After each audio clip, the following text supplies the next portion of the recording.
বিপদের কথা আর কি বলবে, যে তাও মুশকিছে শিল্পীকে পরে একটু হালকা মানে একটু খালি এই ভাবে কাইতেছে শিল্পীকে এই ভাবে এখানে যে এই সাইডটা পড়ে গেছে কালকে হইছে মারা দিতে পারছি।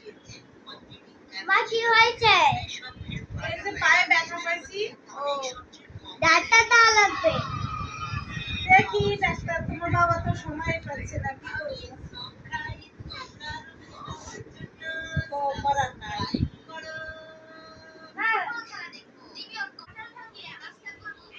কিছু আর করা সেরিয়াত্রী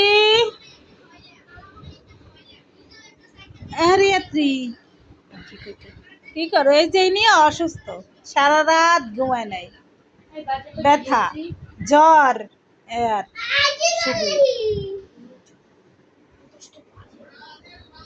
এই যে ও একটু সুস্থ আছে, ও ভালো আছে।